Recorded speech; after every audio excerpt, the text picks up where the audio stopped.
Boa noite a todos. Então, daremos início ao nosso curso. Meu nome é Edson, estudo agronomia no IFES Campus Itapina e também faço parte da equipe da ProAgro Júnior como coordenador financeiro. E serei monitor desse curso. O tema do nosso curso é Posicionamento GNSS, que é o Sistema Global de Navegação por Satélite, realizado pelo professor Salomão. O professor Salomão possui graduação em Engenharia de Agrimensura pela Universidade Federal de Viçosa e mestrado em Engenharia Civil pela mesma universidade. E também, atualmente, é professor do Instituto Federal do Espírito Santo, onde leciona disciplinas para o curso técnico de geoprocessamento. Peço por gentileza que, caso tenha alguma dúvida, utilizem a opção de levantar a mão. O professor estará tirando dúvida de todos vocês. Bom curso a todos e agora irei passar a palavra para o professor Salomão. Pessoal, boa noite.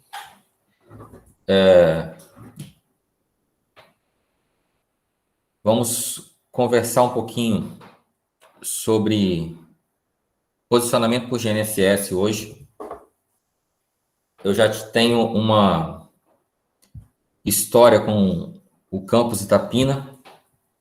Comecei a frequentar o campus Itapina em 2008.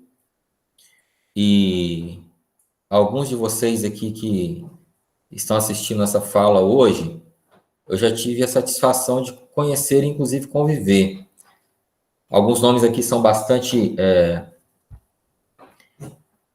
conhecidos para mim. Por exemplo, tem o Edson, né, que falava com a gente agora mesmo. Tem o nosso amigo aqui, cadê? Escondeu a tela dele aqui. Mas o Balzão, Antônio Balzão. Antônio Balzão é da época da República, né, Antônio? Tem o Rainer Níquel. Eu lembro que eu dei aula para dois irmãos gêmeos, o Rafael e a Rafaela Níquel. Não sei se você deve conhecer. Tem o Robson Mendes. Robson Mendes é meu aluno daqui de Vitória, né, Robson? Eu acredito que seja. Estou vendo que tem mais algumas pessoas aqui. Tem o Evandro. A Jordana também. Jordana deu aula para Jordana aqui em Vitória, não foi, não? Ok, enfim. A Isabela Fornaciari. Tá. Alguns nomes aqui eu conheço. Alguns de vocês já me conhecem também. E sempre quando tem um evento acadêmico, eu costumo lecionar alguns cursos para vocês. Mesmo na época quando eu ainda era a Júlia Montovanelli, está entrando aí, ó, dei aula para a Júlia também. Mesmo quando eu ainda lecionava no campus, eu costumava dar alguns cursos para complementar algum conhecimento que o curso ainda de vocês não abordava, né? Embora eu acredite que hoje vocês, com a equipe que há no campus, que trabalha a parte da infraestrutura, como o professor Rafael, o professor Gustavo, que estão aí, o professor Evandro. O professor Evandro, tive contato com ele ontem e hoje, trocando figurinhas com ele aí. Acredito que eles também estejam trabalhando bem vocês e conseguindo prepará-los bem dentro dessa habilitação que é a informação espacial. Eu queria mostrar para vocês, antes da gente começar a apresentação propriamente dita, só para ser um pouquinho saudosista, umas fotos, essas fotos aqui, olha só que legal. Todo mundo sabe onde que são essas fotos, né? Essa aqui, ela perto da apicultura, as aulas nossas de campo. Essa aqui, próximo à capela, dentro do setor da infra, né? Essas fotos aqui já são aqui no campus Vitória. Essas fotos aqui, para quem lembra, da Olimpíada do Conhecimento. Tá aqui a nossa bandeira aqui, ó, nas costas do Vitor e da Elisa. Elisa ainda deve estudar agronomia. Não, Elisa formou já em agronomia, né? Com vocês. A Bianca também, capixaba. Essa equipe que foi treinada pela gente e conseguiu pódio lá na Olimpíada do Conhecimento em Brasília. Aqui é um projeto que nós desenvolvemos, aqui alguns rostos conhecidos de vocês. O Harrison, ex-alunos aí do campus, o Bruno aqui, ó, ex-aluno do campus, Janister, antes de ser aluna do campus, a nossa colega aqui, que também que é aluna do campus, aí foi aluna, agora já terminou o curso, esqueci o nome dela, falhou. Professor Evandro, né, em um projeto conosco, aqui lá na nossa lateral móvel, essa daqui foi em Aimorés. Aqui é o nosso núcleo de estatística avançada de computação, com o professor João Marcos Lousada, Leandro Campos de Jesus, professor Gerson, da Federal de Viçosa, e alguns alunos que participavam do projeto também, que eram o Fernando Maximiliano e o Lucas. Aqui foi o nosso projeto de CAR, quando ainda era diretor da escola, o professor Anderson.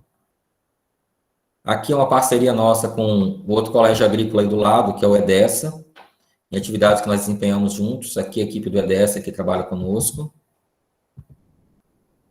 Esse aqui é um projeto desenvolvido em Linhares, com os professores do IFES e professores da FAESA, tá? Essa turma aqui é a turma do geoprocessamento do IFES e a turma da FAESA. Aqui é um projeto de capacitação que eu ofereço gratuitamente para as pessoas aqui do meu bairro.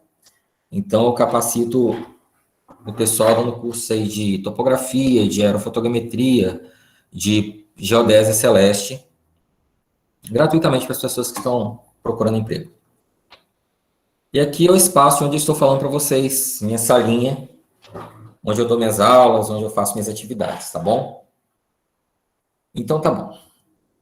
Sem mais demoras, aliás, deixa eu mostrar mais uma coisa para vocês. Eu tenho aqui, alguns de vocês já conhecem, com certeza,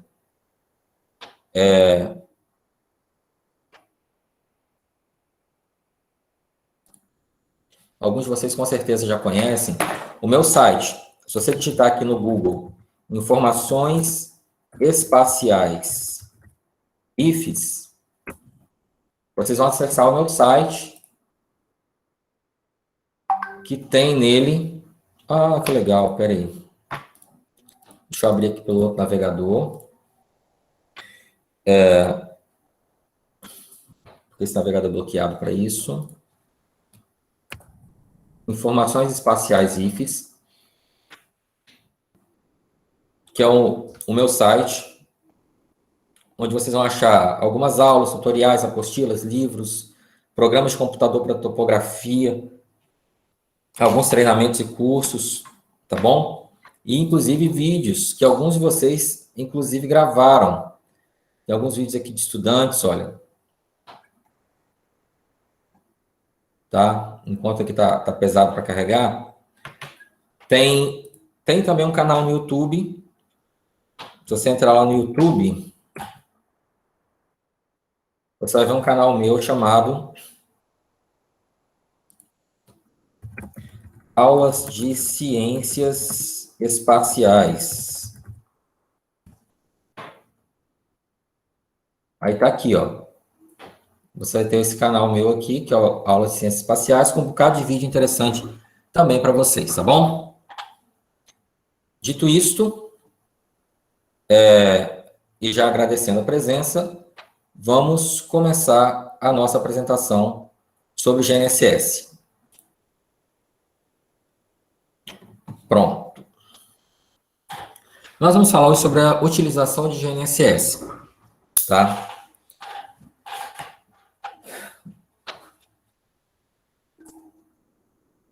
Antes da gente começar, eu gostaria de saber se vocês querem fazer algumas perguntas para vocês. Deixa eu até interromper a apresentação para olhar para vocês aqui de novo.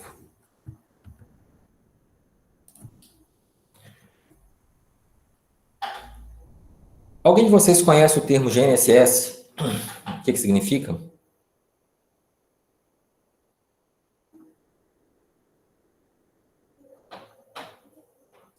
Tá todo mundo mudo. Será que eu que não estou falando? Pessoal, vocês estão me ouvindo bem? Sim, professor. Ah, então tá bom. Eu nunca tive conhecimento, não. Inclusive. Tá. O termo GNSS, ele é como se fosse um sobrenome de família, né? Talvez você já tenha ouvido falar sobre o GPS. O que é o GPS?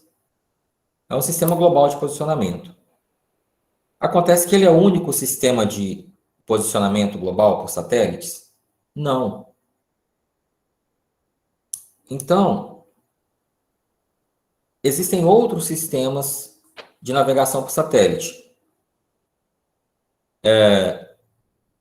Se nós pegarmos todos os sistemas de navegação por satélite, nós colocamos todos numa família, que é a família dos sistemas de navegação por satélite. E a essa grande família nós chamamos de GNSS, tá? Hoje, a família GNSS conta com os irmãos mais velhos, vamos assim colocar, que são o GPS, o GLONASS, o Beidou. O GLONASS é um sistema europeu, russo, né? O Galileu, que é o sistema britânico, o Beidou, que é o sistema chinês, o QZZS, que é o sistema japonês, e o RNSS, que é o sistema indiano. E, além desses irmãos mais velhos, a gente ainda tem um sistema de aumento. Então, a gente tem todo um grande sistema de posicionamento. Essa família toda recebe o nome de GNSS, tá? O Global Navigation Satellite System, tá? Sistema Global de Navegação por Satélite, tá bom? Então, essa família que nós vamos estudar.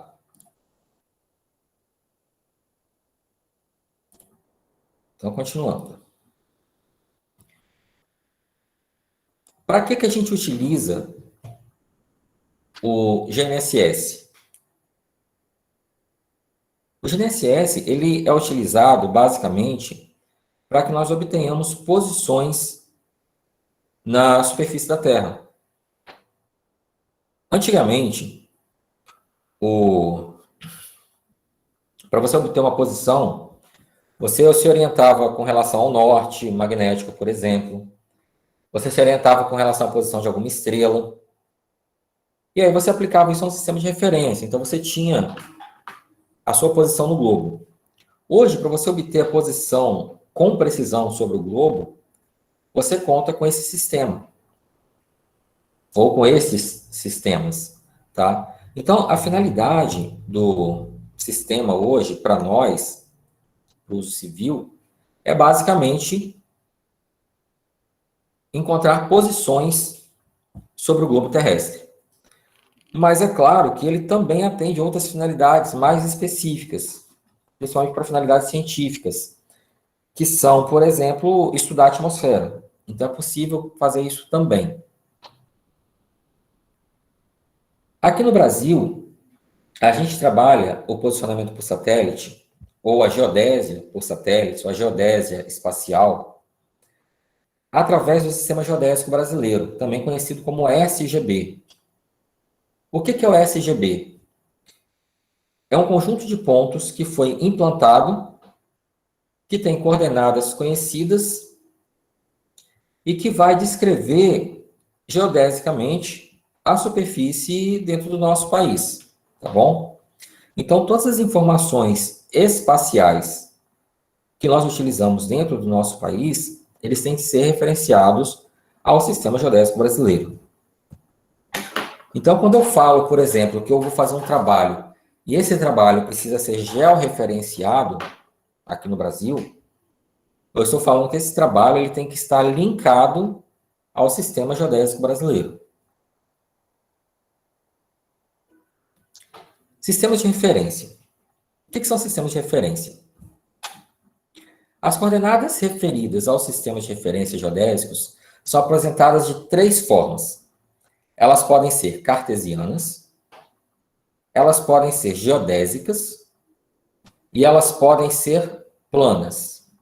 As cartesianas, elas são um sistema 3D, tridimensional, caracterizado por um conjunto de três retas, ou três eixos. Um eixo X, um eixo Y e um eixo Z, perpendiculares entre si, que formam um sistema de coordenadas cartesianas.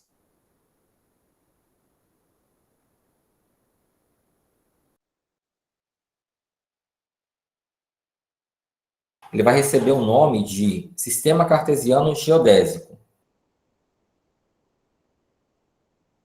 O Sistema Cartesiano Geodésico, ele vai ter as seguintes características. O eixo X dele vai coincidir com o plano equatorial.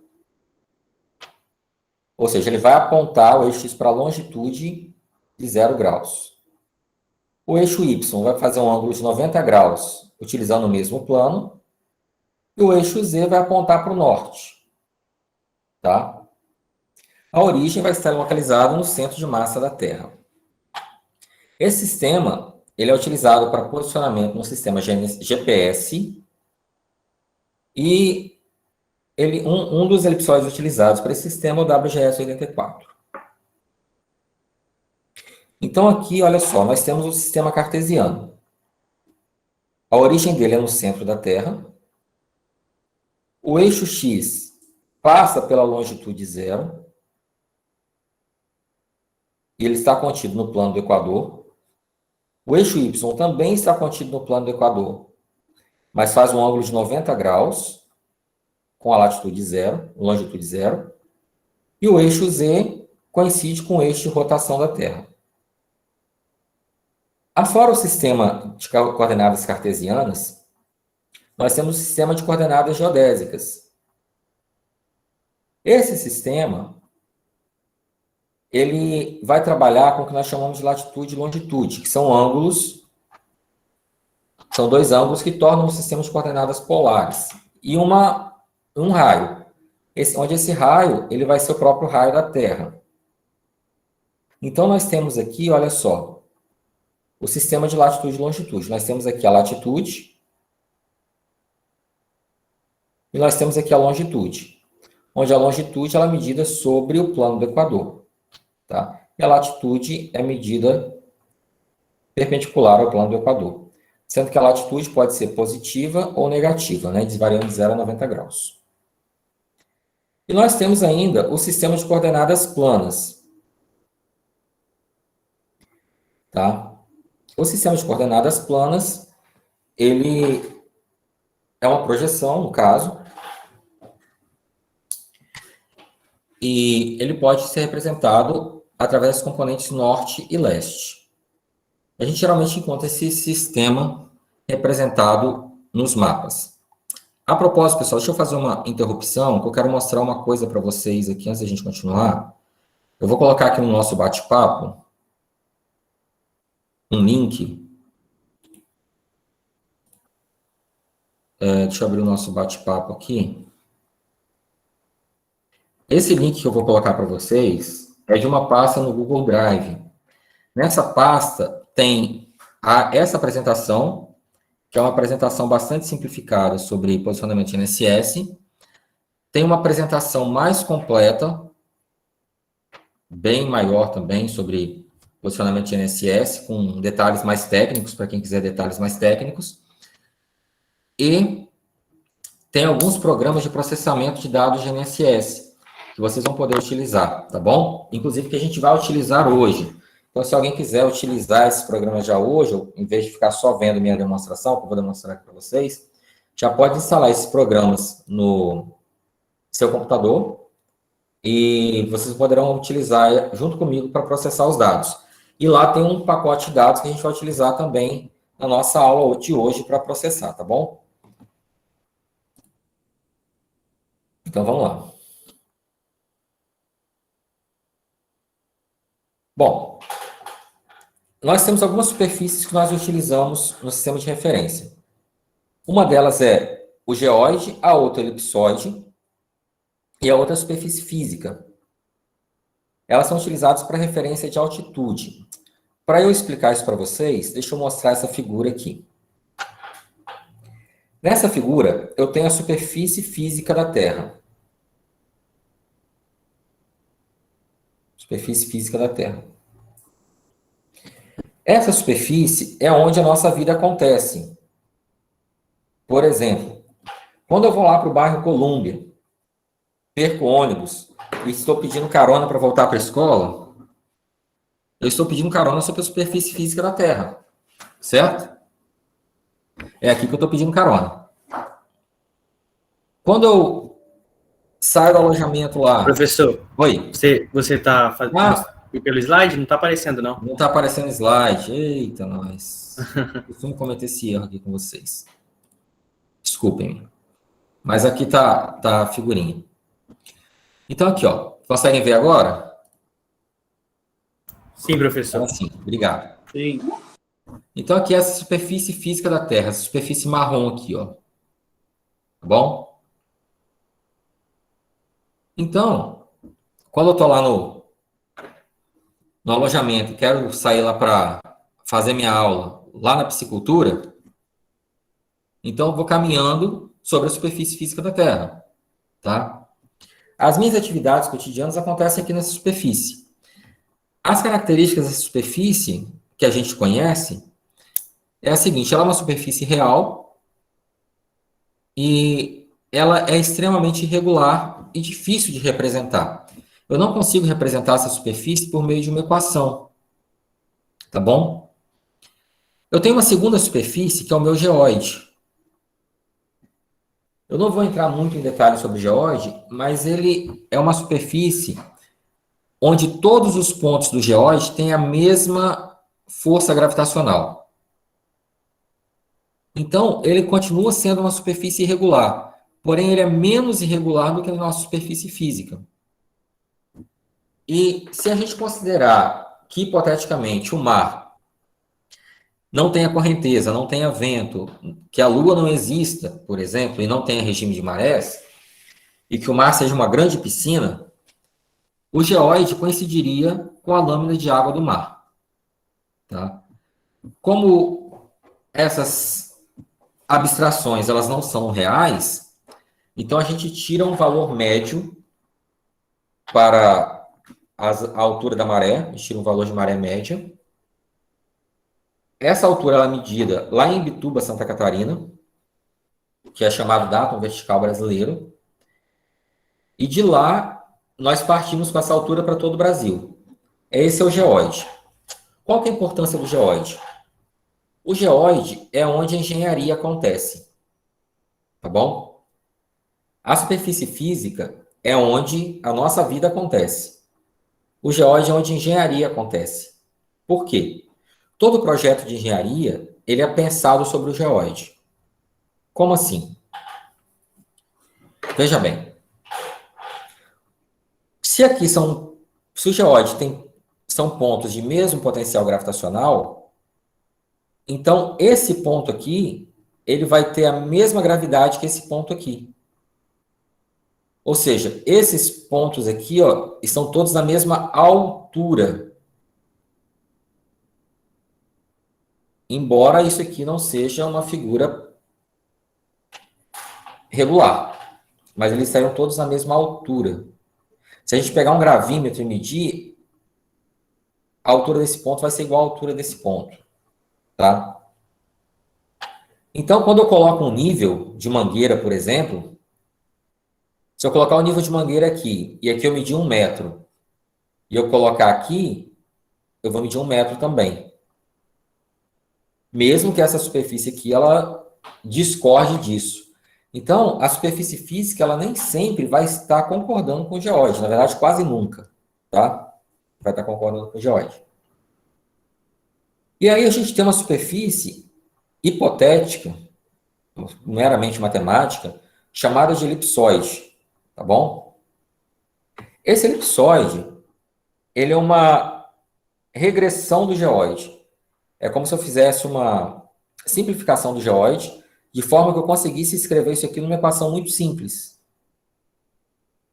Então, esse elipsoide ele é uma equação que se aproxima do geóide para algumas regiões. Pois bem, a primeira informação importante que vocês vão receber aqui é essa. Agora, presta atenção, por favor. Quando eu coloco um receptor de GNSS sobre a minha superfície física, e eu começo a coletar sinais de satélites, e eu calculo a minha posição, e a partir dessa posição eu calculo a minha distância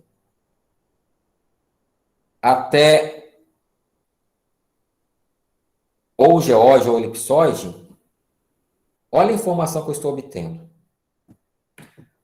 Quando eu calculo essa distância com dados do GPS, eu vou calcular essa altura aqui, ó, H minúsculo, que é chamada de altura geométrica ou altitude geométrica, tá? Que é a distância da superfície física até o meu elipsoide. Quando eu trabalho com engenharia, não é essa altura que me interessa. Interessa esse H maiúsculo, que é a altura da superfície física até o geóide. Bom, por que isso é importante para vocês? Quando eu topo com alguém das ciências agrárias, que é uma ciência que eu gostei, passei a amar e respeitar muito, admiro muito o trabalho do pessoal das agrárias, muita gente me fala o seguinte: vou fazer um projeto de irrigação, vou lá com GPS de navegação. Você pode fazer isso? Pode. Mas quando você faz isso, você está pegando qual dado? Esse dado. Esse H minúsculo. Quando você trabalha com engenharia, qual dado que te interessa? O H maiúsculo.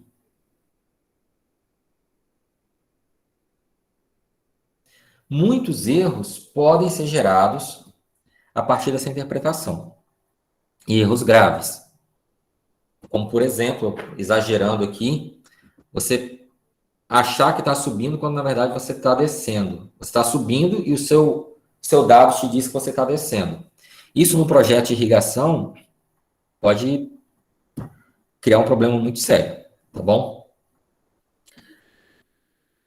Aí as pessoas me perguntam, posso fazer? Olha, tudo é possível, mas nem tudo é conveniente, né? Agora, quando que eu obtenho esse dado H maiúsculo? Eu obtenho esse dado H maiúsculo quando eu trabalho com a topografia convencional, tá bom? O famoso nivelamento. Eu posso converter um em outro, através desse modelo aqui. Eu tenho essa variável aqui, que é esse N, que é chamado de ondulação geoidal. Ele é fornecido pelo IBGE. E pode ser obtido por um programinha simples, chamado MapGeo. Tá?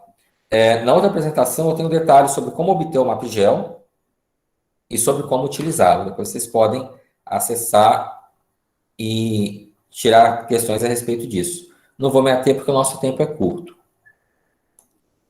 Pois bem. Sistema global de posicionamento. Nós temos uma imensidão de satélites que orbitam a Terra. Satélites artificiais.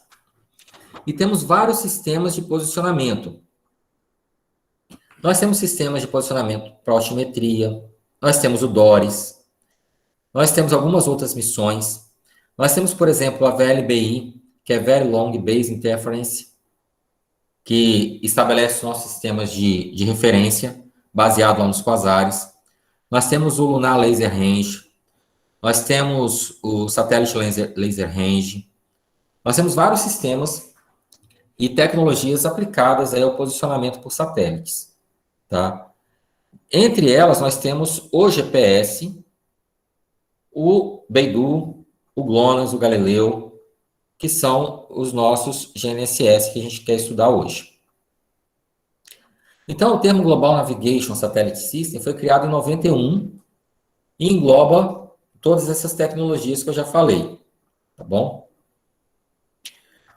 O sistema GPS, que é o mais famoso para a gente, ele é controlado pelos Estados Unidos e está em operação, entre aspas, desde 27 de abril de 85.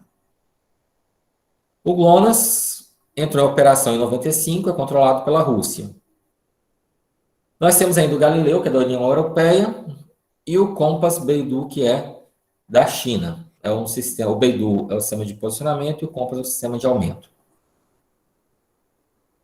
Características do sistema GPS.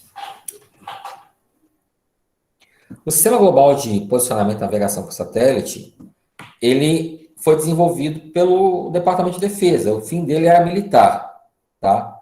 Não pense que era fim científico, era fim militar, era para a guerra que ele foi desenvolvido, tá?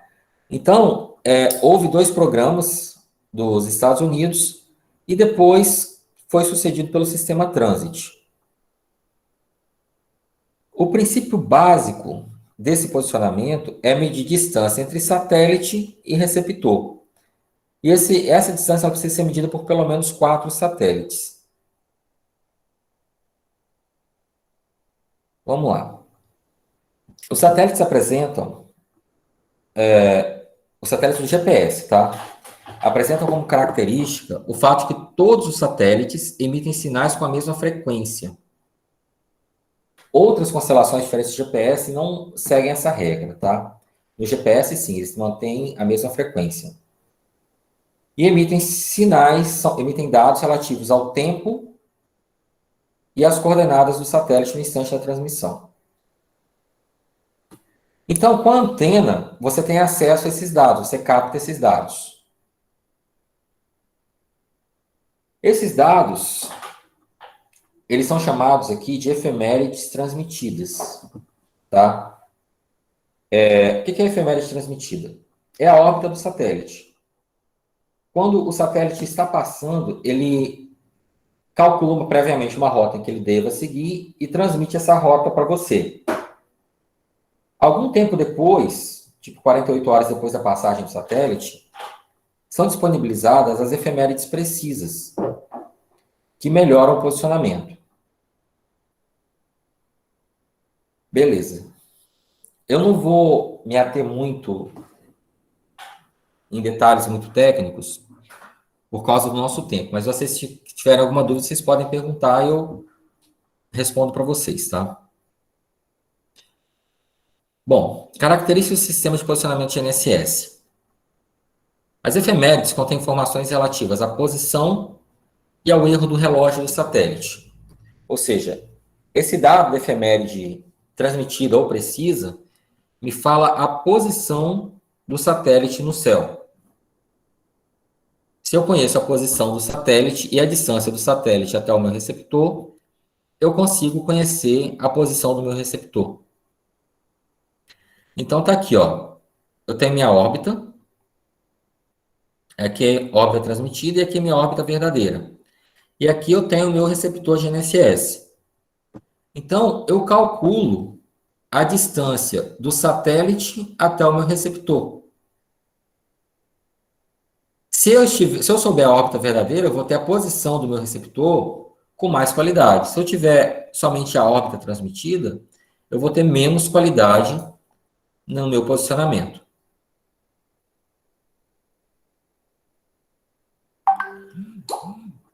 Beleza. O IGS, que é um órgão internacional, ele é responsável por disponibilizar as efemérides para a gente, tá? Deixa eu até acessar com vocês aqui rapidamente.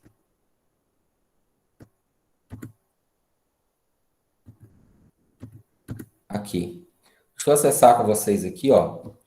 Nós temos aqui um site chamado GNSS Calendar. Então, quando eu acesso aqui o GNSS Calendar, ele vai me dar dados sobre o meu posicionamento GNSS. Então, aqui, ó, eu tenho o dia do ano hoje é o dia 259, tem o número da semana GPS, e se eu clicar aqui, ó, na data de hoje, eu não tenho nada de dados. Vou voltar aqui para 3 dias atrás, aqui, ó, o dia 13. Olha só, eu já tenho as minhas órbitas rápidas, tá vendo? Esse arquivo aqui é o arquivo que fala as órbitas dos satélites no dia 13, tá? E se eu vier aqui no início do ano, por exemplo, eu tenho vários arquivos de órbita aqui já corrigidos com uma precisão melhor, tá bom? Então, eu consigo obter esses dados aqui pelo site do GNSS Calendar. Ok. Pronto.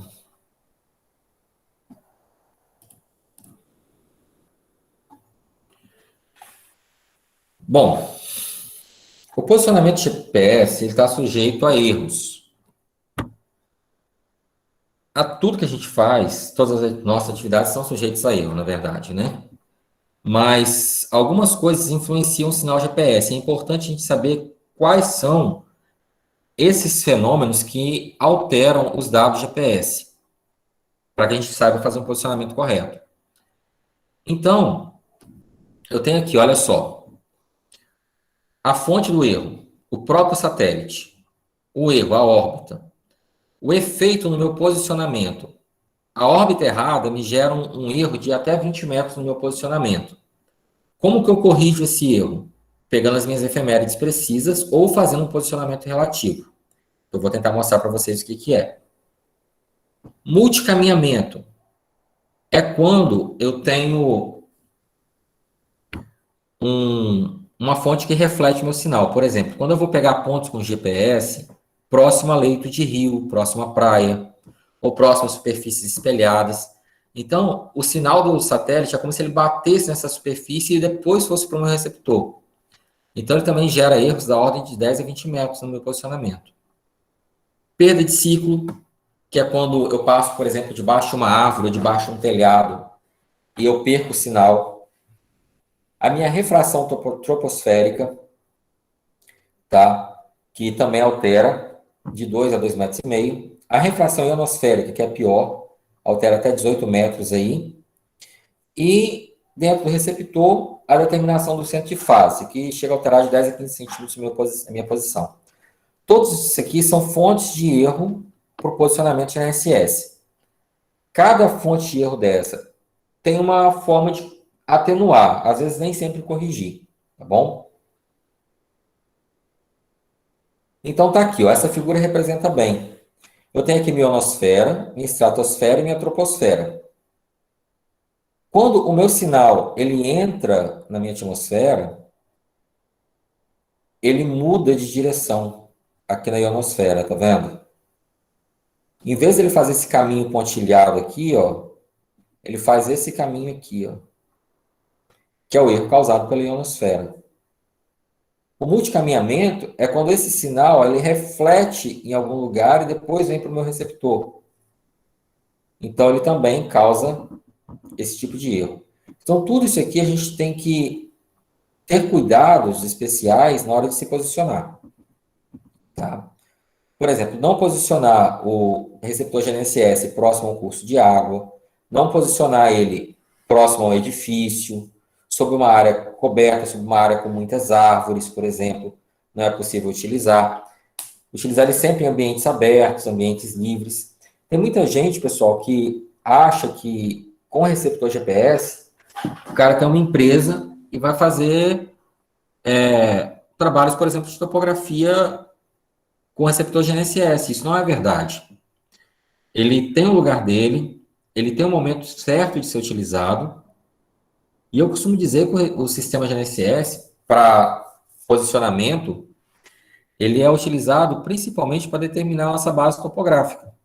Depois que você determinou sua base topográfica, ou você fez um apoio de campo para fotogrametria, aí você já não tem mais a necessidade de utilizar o sistema GNSS. Você vai utilizar outros meios para fazer o seu trabalho.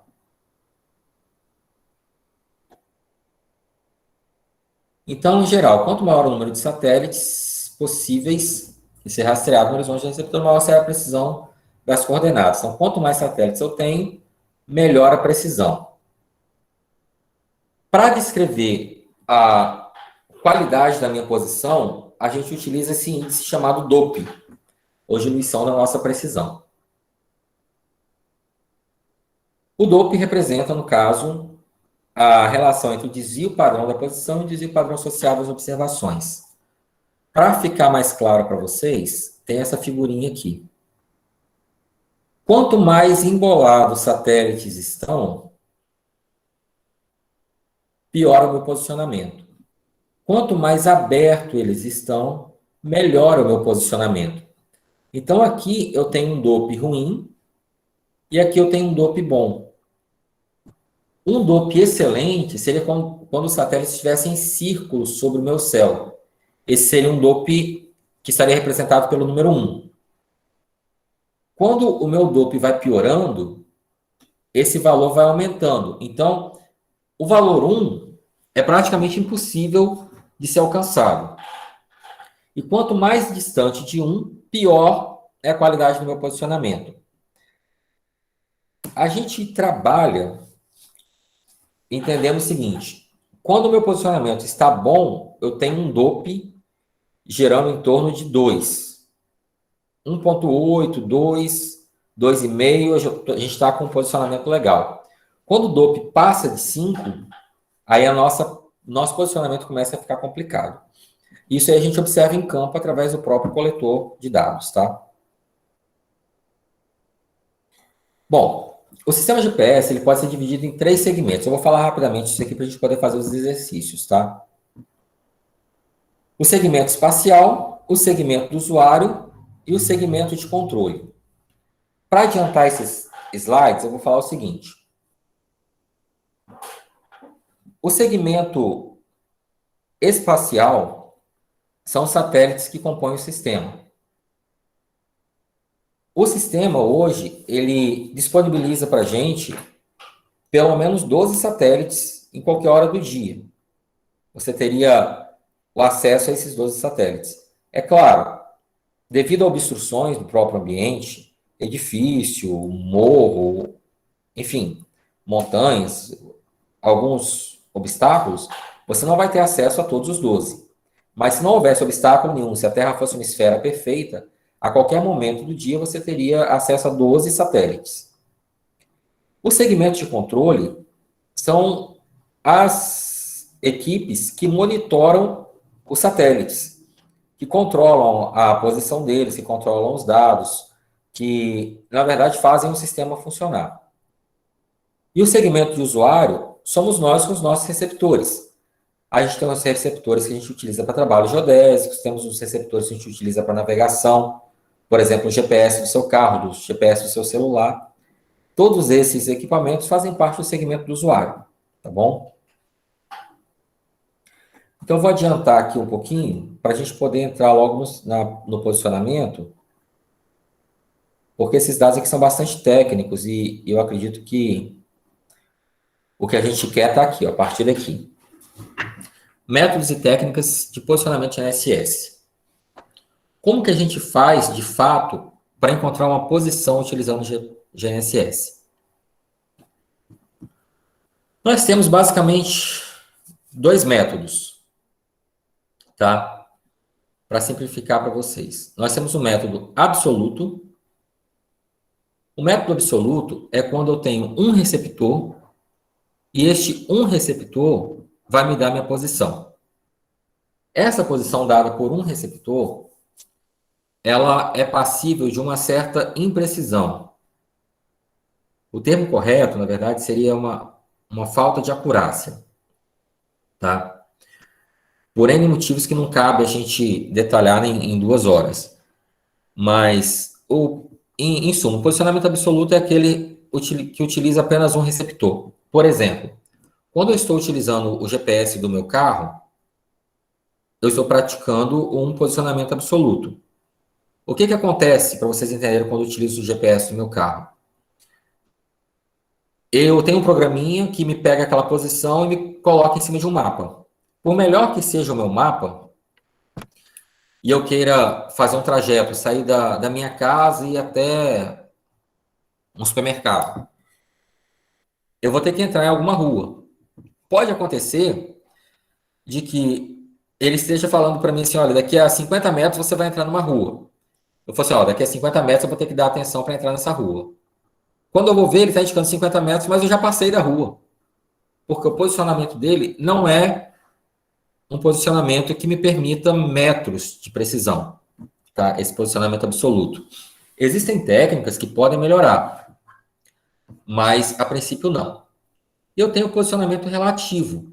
O posicionamento relativo, ele basicamente compara 2 posições. Então, ele me dá um resultado melhor. Se eu vou comparar 2 posições, então, para o posicionamento relativo, eu preciso de ter 2 receptores GNSS, tá bom? Então, vamos lá.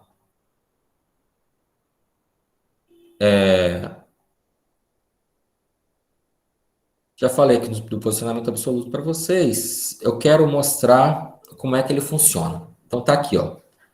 Eu tenho aqui um receptor coletando dados de vários satélites. E com esse único receptor, eu vou determinar a posição desse ponto. Como eu utilizei apenas um receptor, esse é um posicionamento dito posicionamento absoluto, ou posicionamento por ponto. Existe uma técnica de posicionamento por ponto que é chamada de posicionamento por ponto preciso, ou PPP. Esse PPP, quando eu tenho abundância de dados, ele consegue me fornecer uma posição de qualidade, tá? Embora haja alguns problemas com essa solução. Eu fiz um posicionamento PPP essa semana e eu consegui um resultado muito bom quando eu comparei ele com um posicionamento relativo. Consegui somente 2 metros de erro, tá? É um posicionamento muito bom para a finalidade que eu precisava, com 3 horas de rastreio. O posicionamento relativo, ele utiliza 2 receptores. Então, um receptor fica em um ponto conhecido e outro receptor fica num ponto que eu quero determinar. Quando eu calculo essa coordenada do receptor que está sobre um ponto conhecido, se essa coordenada desse ponto for 10, 10 e 10, vamos supor que eu tenha encontrado aqui uma coordenada 20, 20 e 20.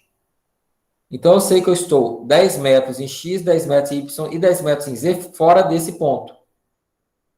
Se eu estou pegando os mesmos satélites com os 2 receptores, então eu entendo que o erro que eu cometo nesse receptor é igual ao erro que eu cometo nesse receptor.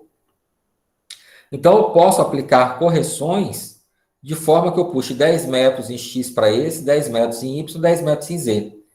E eu vou obter uma coordenada para B com uma precisão muito melhor do que se eu estivesse fazendo um posicionamento absoluto. É óbvio que essa posição vai ser melhor. Por quê? Se eu fizesse posicionamento absoluto em B, eu já teria 10 metros deslocado. Como eu estou fazendo relativo, eu estou corrigindo esses 10 metros, tá bom? Então, o que a gente vai fazer daqui para frente é baseado nessas duas figuras. Se você entende essas duas figuras, o que é um posicionamento absoluto e o que é um posicionamento relativo, o resto da nossa conversa fica fácil.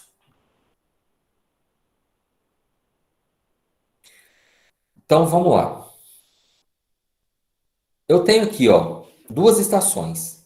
Uma estação que eu chamo de estação de referência, que é a estação que está em um ponto conhecido. Essa estação vai receber sinais dos satélites. E eu tenho uma outra estação que está nos meus pontos que eu quero determinar. E ela vai receber sinais dos mesmos satélites. A correção que eu aplicar nessa daqui para que ela chegue na coordenada correta vai ser a mesma correção que eu vou aplicar nesse camarada aqui para que ele chegue na coordenada correta que eu quero determinar. Então, existem técnicas dentro de cada posicionamento. Bem, no GNSS eu tenho os métodos de posicionamento. Eu tenho o método absoluto, relativo e o diferencial. Eu vou tratar com vocês do absoluto e do relativo. Dentro do método absoluto, eu tenho o estático, eu tenho o cinemático e eu tenho o PPP. O estático é quando eu fico parado durante um tempo com o receptor em um único ponto. O cinemático é quando eu vou caminhando ao longo de um caminho com o receptor ligado. E o PPP é quando eu faço esse mesmo posicionamento estático, mas eu processo esse posicionamento com as minhas órbitas precisas, que eu falei lá no início, que a gente obtém lá no site do GNSS Calendar. O posicionamento relativo, a gente tem algumas técnicas que a gente utiliza. O estático, que é quando eu fico com os 2 receptores parados no mesmo lugar. O estático rápido, que é quando eu fico com um dos receptores parado em curto período de tempo. O semicinemático, que é quando eu ando com o meu receptor, paro, ando e paro. Então, eu sempre vou estar com o receptor ligado, mas eu vou estar parando nos pontos que me interessam. E o cinemático é quando eu vou caminhando e pegando os pontos automaticamente, tá? Dentro desse cinemático, a gente tem uma tecnologia que o pessoal gosta muito de usar hoje, tem gostado muito, que é chamada de RTK, que é o cinemático em tempo real, tá bom? Então vamos lá. Então já falei para vocês o que é cada um dos posicionamentos. Vou adiantar aqui esses slides, porque o nosso tempo está correndo, para dar tempo da gente fazer a nossa atividade. Beleza, já falei sobre o PPP. Ok, uma coisa importante a ser falada sobre o PPP é isso aqui. Esse gráfico, tá? Esses gráficos aqui, eles estão aqui, ó, o tempo de rastreio em horas, e aqui a minha precisão em metros, tá? Quando eu trabalho com receptores de GNSS ou de GPS com duas frequências, ou duas portadoras L1 e L2, e quando eu trabalho com uma portadora, que é a portadora L1. A portadora L1 e L2, ela tem uma qualidade melhor no posicionamento do que a portadora L1. Então, quando eu faço posicionamento por ponto preciso, PPP, por exemplo, e eu faço observações com menos de 3 horas, 4 horas, olha a precisão que eu tenho aqui, ó, no GPS L1 e L2. Na casa aqui, ó, de 0,08 metros, 8 centímetros, tá? Essa precisão ela começa a se estabilizar a partir de 10 horas de rastreio, ou seja, eu teria que ficar com o equipamento 10 horas lá no ponto para que ele começasse a se estabilizar, tá? Já quando eu trabalho só com a portadora L1, essa precisão ela pula aqui para 2 metros de precisão. A precisão do aparelho L1 é muito menor, tá bom? Pois bem, eu quero mostrar para vocês aqui os dados que eu trouxe para a gente processar, tá? Vamos lá. Aqui na pasta de vocês, que eu coloquei para vocês lá, eu tenho as apresentações e eu tenho os dados. E tem os softwares aqui. Eu tenho o Agisoft e o Leica GeoOffice. Nós vamos... Ó, eu coloquei o Agisoft aqui e o Topcon Tools. Tá ótimo. Eu tenho aqui 3 dados. Eu tenho o dado da minha RBMC. O que é a minha RBMC? RBMC é um grupo de estações mantidas pelo IBGE e alguns outros órgãos que ficam rastreando 24 horas por dia e fornecem dados para o usuário comum. Sendo assim, um usuário comum que seja perto de uma RBMC, com um único receptor, ele consegue processar dados e fazer o posicionamento sem ter que ter duas antenas receptoras, tá? Então, eu peguei aqui a minha RBMC de um ponto que nós temos no IFES Vitória. Vou mostrar para vocês aqui como que a gente acessa esse dado.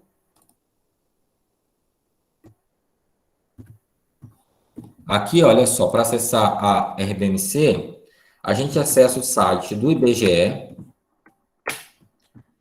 Aqui dentro do IBGE, nós vamos em Geociências, Downloads.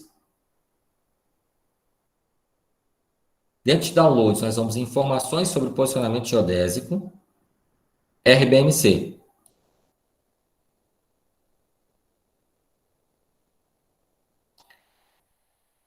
Aqui no meu caso, o ponto da RBMC mais próximo é o ponto do IFES.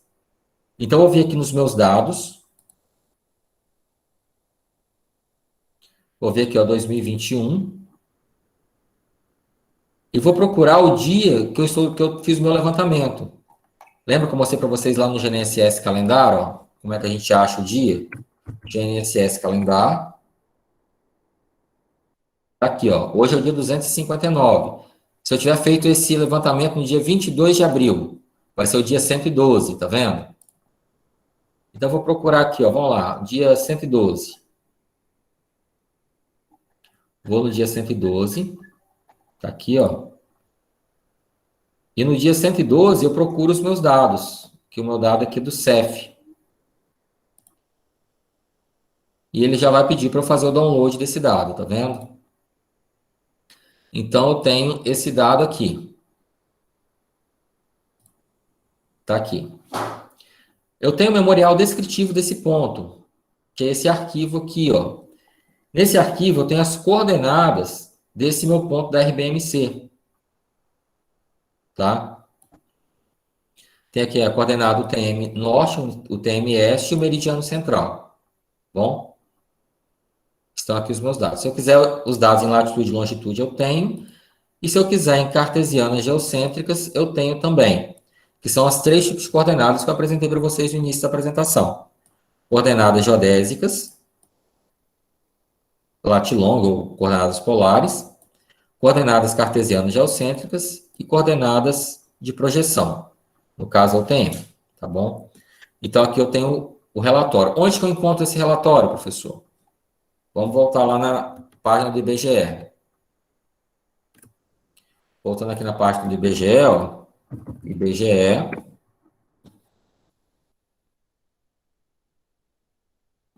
IBGE. Downloads. Geociência, download. Informações sobre posicionamento geodésico. RBMC. Relatório. Aí eu venho aqui, ó. Descritivo. CEF. Clico nele aqui. Vai aparecer o memorial descritivo da minha estação CEF. Beleza? Então, tá aqui. Além desses dados da RBMC, eu tenho os dados que eu fiz com a coleta. Eu coletei os dados aqui de uma base GPS. Então, tem aqui meus dados. Esses dados estão nesse arquivo aqui. Que são os meus dados de observação. É um arquivo tipo Heineken. Tá? Sempre eu prefiro trabalhar com arquivo Heineken direto, em vez de trabalhar com arquivo nativo. Cada equipamento gera um arquivo nativo, mas pode converter esse arquivo para Heineken, que é um formato universal, tá bom? Eu tenho aqui os meus dados hover, que são aqui, ó, novamente, meu arquivo de observação, os meus dados dos pontos coletados, que foram os pontos que eu andei coletando. Então, a gente vai processar esses dados aqui em um programa chamado Topcon Tools. Esses dados estão lá na pasta, vocês podem baixar. Aqui é o Topcon Tools.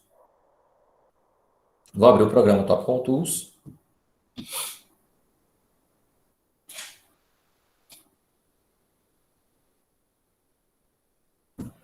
Vou criar uma obra aqui, ó. Uma obra dentro do nosso curso aqui. Vou chamar essa obra de processamento. Ok. Criei minha obra. Vou aqui em obras, vou configurar minha obra com alguns dados básicos para configuração. Vamos lá, nossa projeção, nós vamos trabalhar com o sistema UTM no hemisfério sul, Fuso 24. Vou trabalhar com o datum Sirgas.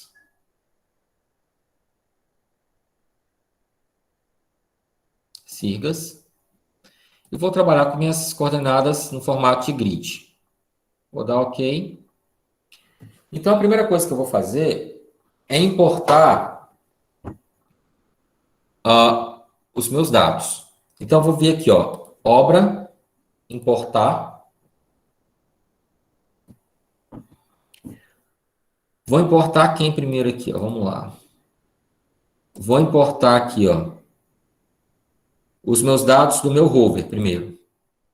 Não, vou importar primeiro os dados da RBMC. Vamos lá. Vou importar meus arquivos da RBMC. Mandar abrir. Então, ele está abrindo aqui. Ele demora um tempo para abrir, porque os dados são pesados. Então, apareceu aqui, ó, meu ponto CEF. Está aqui meu ponto. Observem que esses dados aqui, coletados, eles já vão me dar uma coordenada. Só que essa coordenada aqui, ela deve estar diferente da minha coordenada que eu tenho no meu relatório. Observe que a minha coordenada norte aqui, ó, ela tem final 574,911. Ao passo que a minha coordenada aqui, ó, 574,554. Então, o que eu preciso fazer? Eu preciso alterar aqui, ó, 911. A coordenada este tem final 241,724. Ó, 241,441, tá vendo? Tem que ser 724. Eu vou corrigir isso aqui. E a minha altura, e é uma altura geométrica, é importante saber disso. Se a gente quisesse trabalhar com a altura ortométrica, a gente já tinha que fazer essa alteração agora. A minha altura é 14,314. Então, eu vim aqui, ó, e vou alterar isso aqui para 14,314. Esse ponto vai ser meu ponto de controle. É a partir dele que eu vou calcular as minhas demais coordenadas. Então, ele vai ser controle tanto vertical quanto horizontal aqui. Observe que agora ele mudou de símbolo, ele ficou com um triângulozinho, tá bom? Esse ponto, ele foi ocupado com uma altura zero de antena.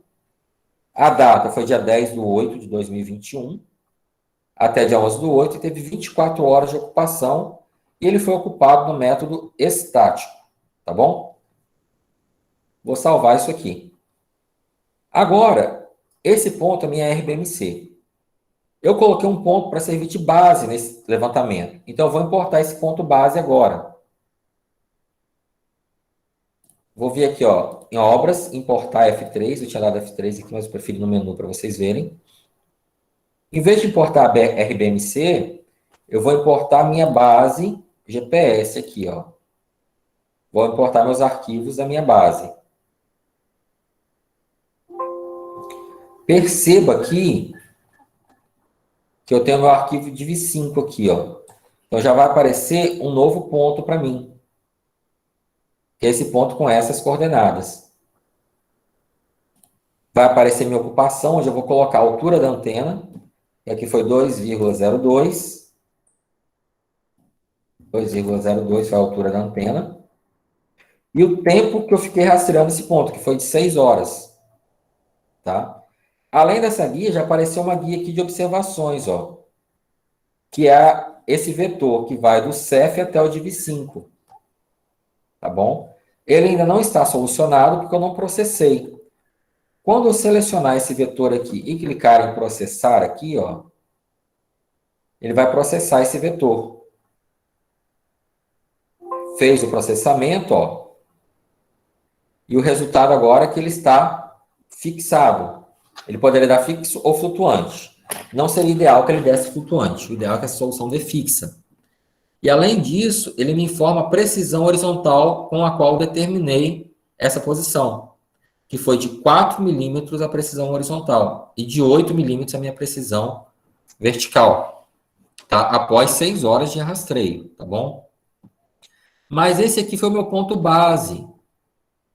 Agora, a partir desse ponto, eu fiz outros pontos. Então, eu vou importar esses pontos aqui agora. Em obras, importar.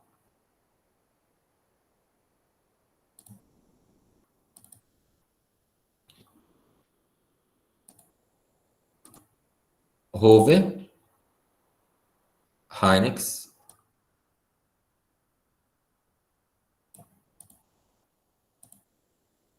Vou importar aqui os arquivos de navegação e de observação.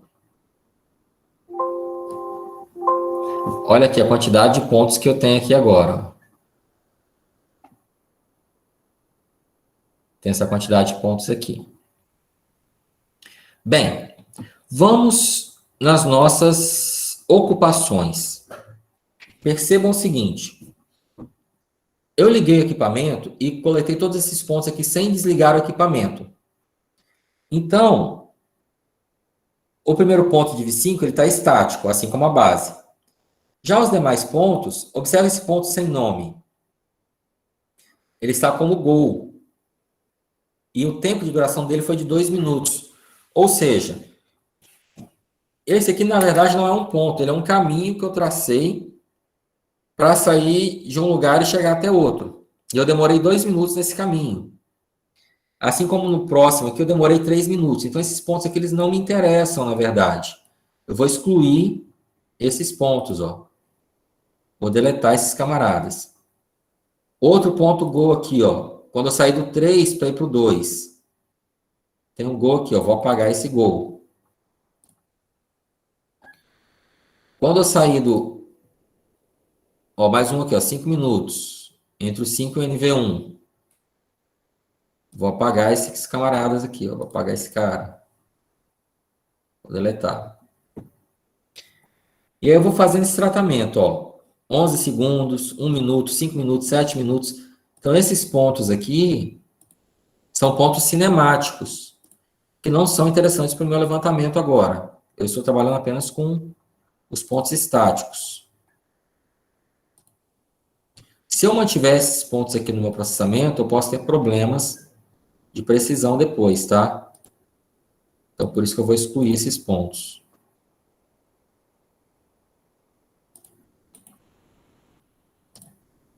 Excluir. Então, agora eu tenho aqui outras observações de PS. Olha só, a quantidade de observações que eu tenho aqui. Ou seja, ó, eu tenho observações do CEF para os pontos e da base para os pontos, ó. Vamos pegar esse aqui, ó, NV11. Ele tem um vetor que vai lá para o ponto da RBMC e um vetor que vem para cá para o meu ponto de base. Qual vetor que vai me dar o melhor resultado?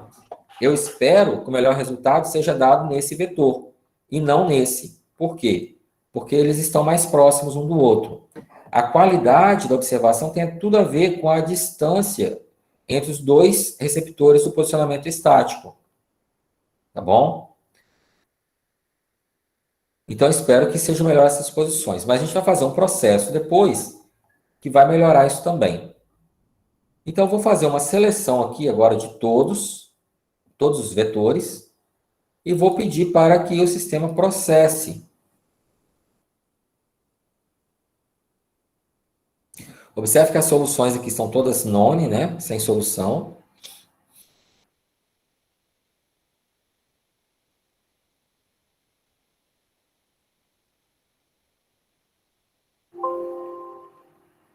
Pronto, observe que até a configuração aqui da rede ficou diferente.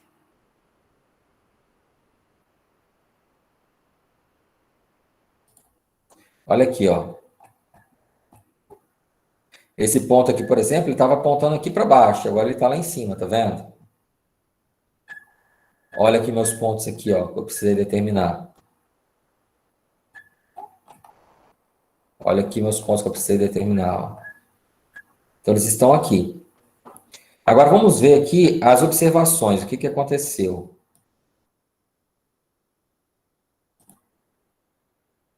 Olha aqui, ó. Algumas deu uma float e as demais deram fixas, ó. Fixaram, tá vendo? Beleza.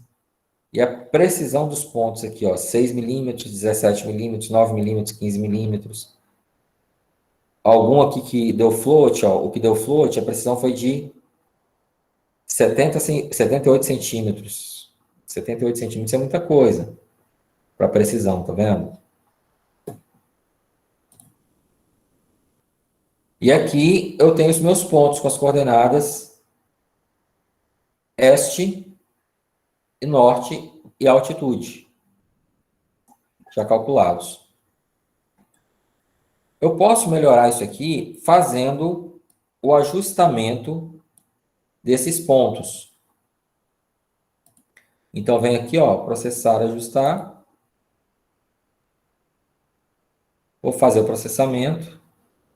Continuar. Ok. Dos 27 vetores, 2 vetores foram reprovados no ajustamento. Os outros 25 foram aprovados. E agora eu tenho minhas coordenadas ajustadas para os meus pontos. Tá aqui, ó, aparece símbolozinho azul, dizendo que minhas coordenadas estão ajustadas, tá? Bom, Qual que foi a finalidade desse levantamento aqui, pessoal? Esse levantamento, ele é de uma poligonal topográfica, tá? E eu precisava de pontos de controle para melhorar a minha qualidade do posicionamento topográfico. Então, a partir desses pontos aqui, eu fui fazendo minha poligonal com o teodolito depois, já sabendo das coordenadas desses pontos previamente, tá bom? Ou seja, o trabalho mesmo que precisava ser feito era todo um levantamento em torno desses pontos. Por que que eu não posso fazer esse levantamento com o GNSS? Porque esse levantamento, por exemplo, envolve tomada de pontos debaixo de árvore. Se eu vou tomar pontos debaixo de árvore, a árvore vai interromper o sinal entre o satélite e o receptor. Interrompendo esse sinal, o meu posicionamento não pode acontecer, tá bom? Então, não posso fazer com o GNSS. Eu vou pegar um ponto que está do lado de um muro alto. O muro vai interromper o sinal de satélite, eu vou ter quebra de ciclo. E eu não vou conseguir fazer o meu posicionamento. Então, vou fazer meu posicionamento com outra técnica. Que outra técnica é essa? A topografia, tá bom? O problema, pessoal, é que a gente comete um erro muito comum. Esse erro muito comum é o seguinte. Eu vejo esse erro, pessoal, não é uma crítica, tá? Mas é uma fala para que vocês tenham atenção, porque eu vejo esse erro acontecendo muito com profissionais que vêm das ciências agrárias. Não sei por que motivo acontece das pessoas terem tanto. Eu, graças a Deus, os meus alunos da ciência agrária não cometem esses erros, né? Eu sou bastante chato com relação a isso. Mas um erro muito comum que a gente faz é o seguinte: a gente toma essas coordenadas que a gente obteve aqui e trata essas coordenadas como se elas fossem coordenadas topográficas. A gente coloca a estação total, ou teodolito, em cima desses pontos. Por exemplo, eu coloco a minha estação em cima desse NV08B, faço ré no NV09, coloco as coordenadas do jeitinho que estão aqui, e meço os demais pontos como se eles fossem ficar todos no mesmo sistema. E isso não é verdade, isso não acontece, tá? Uma coisa que eu preciso que vocês tenham claro na cabeça é o seguinte: posicionamento por GNSS não é topografia, tá? Posicionamento por GNSS é geodésia.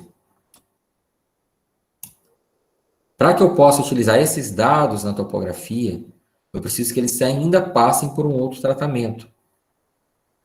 Aqui eu tenho esses dados em uma projeção, que é a projeção TM. Então, eu preciso passar esses dados para uma projeção topográfica, a fim de que eu possa utilizá-los como dados topográficos. E essas coordenadas aqui vão mudar, elas vão mudar. Eu vou ter valores diferentes para essas coordenadas depois de fazer esse tratamento topográfico, tá bom? Mas é muito comum cometerem esse erro. E aí, quando você parte para um trabalho em que você faz primeiro uma exploração, faz uma descrição do ambiente, e depois você vai fazer um projeto em cima desse trabalho, e depois você vai fazer uma locação em cima desse trabalho, então você passa a ter um exemplo prático. Quem já me conhece aí sabe que eu gosto de fazer uns trabalhos filantrópicos. Tem uma comunidade religiosa chamada Comunidade Água Viva. Essa comunidade ela é mantida pela Canção Nova. Então, o pessoal da Canção Nova estava precisando, eles têm uma área, precisavam de fazer um trabalho lá, me pediram para ajudá-los. Então, eu fui lá e fiz um trabalho de cortesia para eles, né? Levei alguns alunos do IFES Campus Vitória comigo, fizemos o levantamento da área, utilizamos o GNSS, para determinar os pontos de partida do trabalho topográfico, e a partir daí utilizamos a estação total. Fizemos o trabalho topográfico, devidamente convertemos os dados de GNSS para topográfico, geramos uma plantinha e entregamos a planta dessa área para eles, onde eles querem fazer empreendimento. O empreendimento que eles estão fazendo é todo baseado em doação, então tem muitas pessoas que estão fazendo doação para que o empreendimento possa ser realizado, e um engenheiro civil, ele não é das agrárias, eu falei que eu geralmente vejo esse erro mais nas agrárias, mas está em um caso em que não é. Ele pegou esses dados de topografia e interpretou esses dados como se eles fossem dados UTM. Mesmo especificando para ele, deixando claro nos documentos que eram dados topográficos. Ele utilizou desses dados como se eles fossem dados UTM. E fez o projeto dele tudo na mentalidade como se fosse UTM. Na hora de marcar esses dados em campo, eu percebi que havia uma diferença de alguns centímetros nos dados. Então, eu falei assim, engenheiro, como que você utilizou esses dados? Ele, eu fiz tratamento com os dados UTM. Eu falei assim, não, esses dados não são UTM. Para a gente marcar que eles teriam que ser topográficos. Então, eu fiz a correção e fizemos a alocação adequada. Mas, se eu não estivesse atento para esses dados, para esse detalhe, o projeto teria ficado todo errado. Eu já vi projetos agrários, na época em que eu era professor, aí, que as pessoas vieram me consultar. A pessoa fez um projeto, fez um levantamento com receptor GNSS em uma fazenda de café. E quando ela foi verificar as divisas, ela percebeu que as divisas estavam dando 3 metros de erro, 3 metros de diferença das coordenadas que ela tinha. Foi lá com a estação total e as coordenadas estavam dando 3 metros de erro. Eu falei assim, será que está dando mesmo? Vamos fazer da seguinte forma, faz aí e confere. Aí quando a pessoa conferiu, olha, bateu certinho, o que você fez? Disse, olha, eu converti as coordenadas. Você estava tentando trabalhar com coordenadas UTM utilizando a estação total. Era óbvio que isso não ia ser possível. Ia dar erro. Então, a gente vê esse erro aí e a gente tem que ter clareza nisso. Dados GNSS não são dados topográficos, tá bom? Eles são dados que podem ser convertidos e utilizados na topografia, mas com as devidas precauções, tá bom? Bem, pessoal, acabou que eu corri um pouco com o conteúdo, pensando que não fosse dar tempo de eu passar para vocês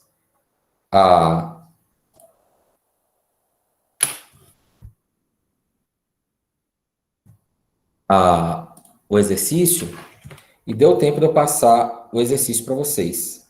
E sobraram alguns minutos ainda, dentro do nosso mini curso.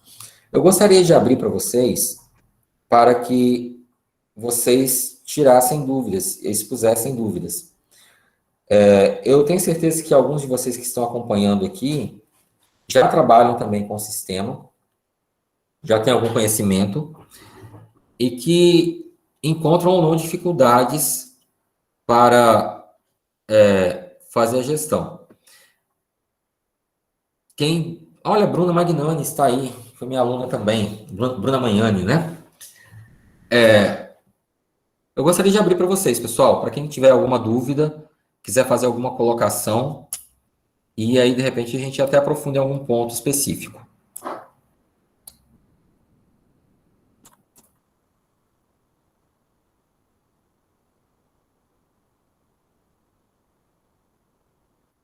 Não?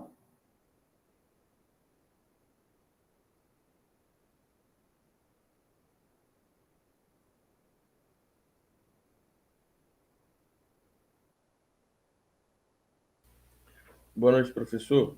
Boa noite. Eu me chamo Luca, sou aluno lá da agronomia no IFES. Sim. Um conteúdo... Qual semestre, Luca? Eu estou no primeiro. Vou pro segundo agora, mês que vem. É um conteúdo bem novo para mim, eu nunca tinha... Sim, no caso, como você está no primeiro semestre, você ainda não viu as disciplinas de topografia, né, e nem de expressão gráfica. Justo. Mas no contexto, assim, deu para pegar bem o direcionamento aí da disciplina. Mas eu queria saber, fugindo um pouco, talvez, de programa ou aplicativo que contenha imagens atualizadas de satélite, por exemplo, o Legal. Google Earth. O Google Earth, ele te dá imagens interessantes, né? Fotografias, inclusive. Eu costumo utilizar o GeoBases. Você tem várias plataformas que te fornecem dados de imagens de fotografia. O GeoBases, ele tem as fotografias do estado inteiro em várias campanhas. Por exemplo, ele tem um mapeamento aéreo disponível com fotos tiradas de avião na escala 1 para 25 mil no ano de 1970. É a primeira campanha que está disponível lá no GeoBases. Lá tem uma campanha de 2008 que está muito completa e que, inclusive, eu participei da coleta daqueles dados. Na época, eu trabalhava para uma empresa chamada Aeromapa. E nós fizemos esse voo em 2005, desculpa, não foi 2008, foi 2005. Os dados que estão lá que foram tratados em 2008. Depois nós temos uma nova campanha lá, que é de 2015, lá no GeoBases. Além do GeoBases, a gente tem as cartas do IBGE, que estão disponíveis no site do IBGE, e nós temos um ambiente chamado Topodata, que disponibiliza dados para o país inteiro, além de alguns estados que têm os seus órgãos que disponibilizam dados. E as prefeituras também disponibilizam dados, como, por exemplo, a Prefeitura da Serra, ela disponibiliza toda a base cartográfica da Serra, com todas as ruas, quadras, lotes que estão medidos no município. Então, a gente tem todas essas ferramentas aí. Vamos tentar entrar aqui, por exemplo, no Topodata. Deixa eu entrar no Topodata com vocês aqui, compartilhar a tela.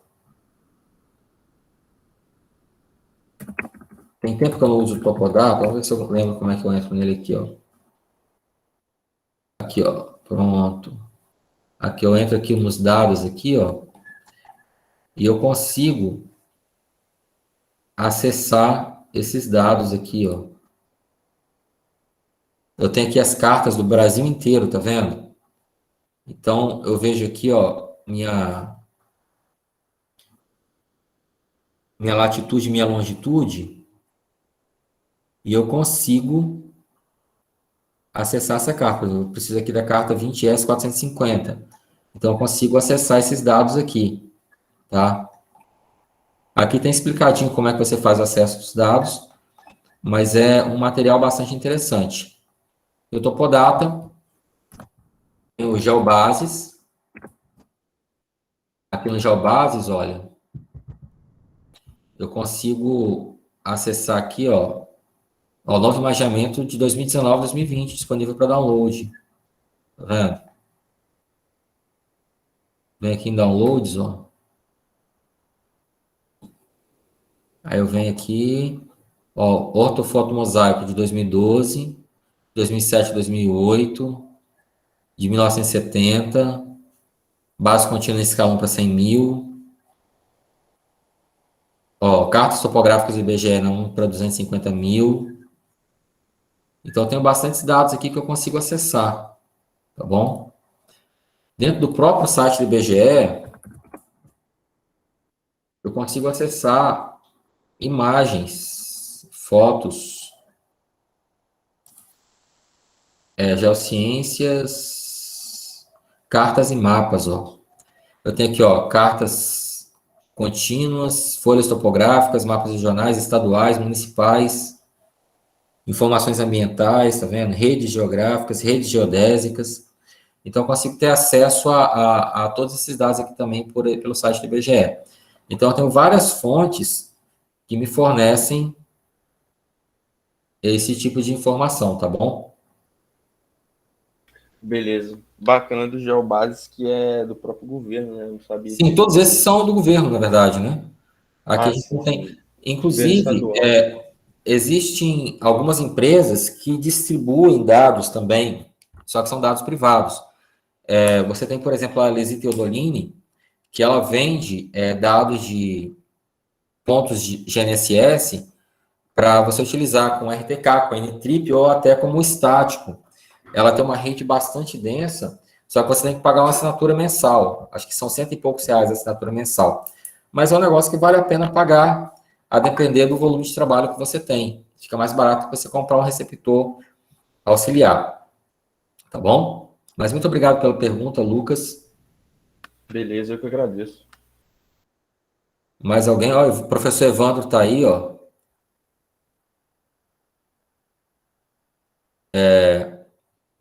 Evandro Araújo também, ó. Tá com a gente aí, prestigiando. Evandro Araújo conhece esses dados, né, Evandro? Não sei se você consegue abrir o seu microfone aí.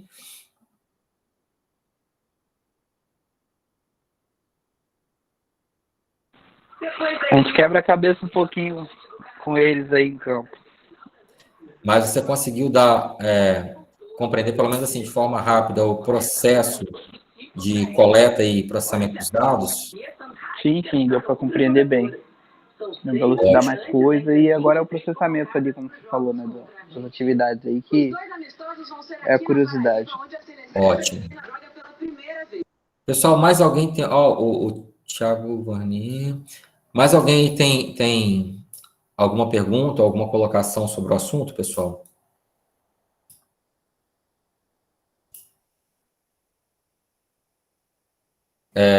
Só reiterando o que eu falei, eu fui bastante simples, assim, mais simples possível dentro da apresentação, para caber no tempo, né?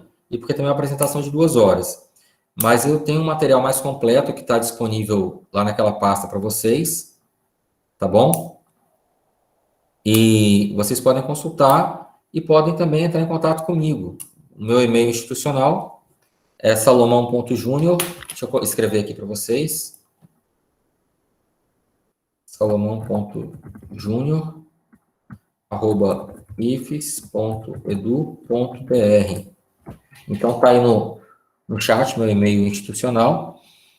Vocês necessitando de fazer algum contato, podem entrar em contato e tirar dúvidas, tá? Professor, Sim. O professor Evandro, fez uma pergunta aqui no chat. Tens alguma empresa no Espírito Santo trabalhando com drones com PPK?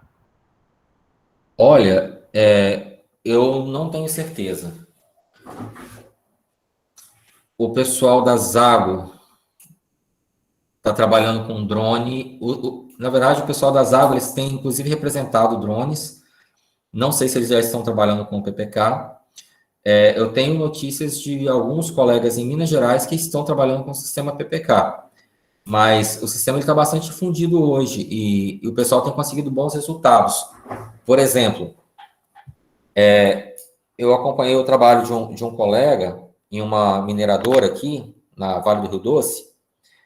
Ele estava fazendo trabalhos com drones sem o PPK, sem o sistema PPK, e esses trabalhos dele, ele utilizava de 100 a 200 pontos de apoio, utilizando sem o PPK. Eram trabalhos que os voos dele duravam 3, 4 dias para fazer o voo todo que ele precisava, e eram voos mensais. Quando ele implantou o sistema PPK, ele conseguiu a mesma qualidade posicional, porém com apenas 20 pontos de controle. Então, para ele fazer 20 pontos de controle é muito mais rápido, mais simples, e ele ganha muito no serviço de campo. Então, agilizou bastante o trabalho dele. Não é no Espírito Santo, é em Minas Gerais. Mas eu acredito que sim, que haja empresas aqui que estejam trabalhando com o PPK. Eu não sei se tem alguém aqui que é da Nelvision ou da Mogai. O Felipe ou o Lucas da Nelvision estão por aqui? Não, eu não consigo ver. Eles ficaram de estar participando também da apresentação.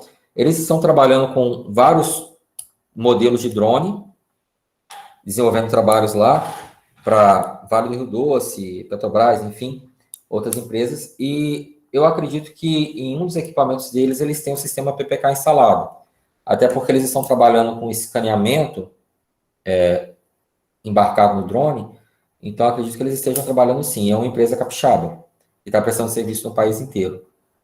Mas o sistema PPK ele tem trazido bons resultados, e, inclusive, ele é mais eficiente do que o sistema RTK para drones, tá? Porque o sistema RTK, ele pode perder o sinal do rádio em algum momento do rastreio, e aí você perde aquela posição e não tem como corrigir.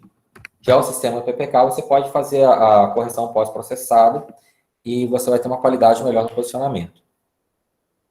Espero que eu tenha respondido a pergunta aí do professor Evandro. Mais alguém tem alguma colocação, pessoal?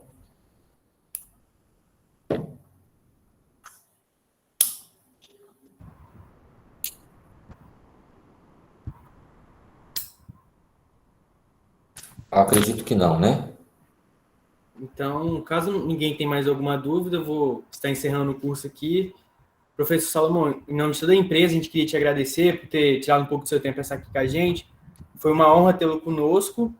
E boa noite a todo mundo aí. E espero que nos futuros eventos vocês estejam com a gente novamente. Muito obrigado. Eu fico muito feliz de estar participando com vocês dessa semana. Não é a primeira vez que eu participo em ações da empresa Júnior de Agronomia, aí do campus. Eu já dei treinamento de drone para vocês, enfim, em outras gestões, inclusive, né? E eu gosto sempre de manter um bom relacionamento com o campus Itapina, e precisando da gente é só chamar, que a gente está à disposição, tá bom? Beleza, muito obrigado, a todos e uma boa noite. Boa noite. Professor, eu quero agradecer aí também pela palestra de hoje e comentar que esses dias eu estava falando com a Elisa no trabalho de campo, aí nós lembramos aí de você. Obrigada aí, tudo de bom. Tudo de bom. E, pessoal, lembrando que amanhã, então, a gente está de volta, meio-dia. A palestra não vai ser mais 9 horas da manhã, vai começar meio-dia, com o curso de avaliação e diferenciação das raças zebuínas. Boa noite para todo mundo aí. Boa noite, pessoal. Até amanhã.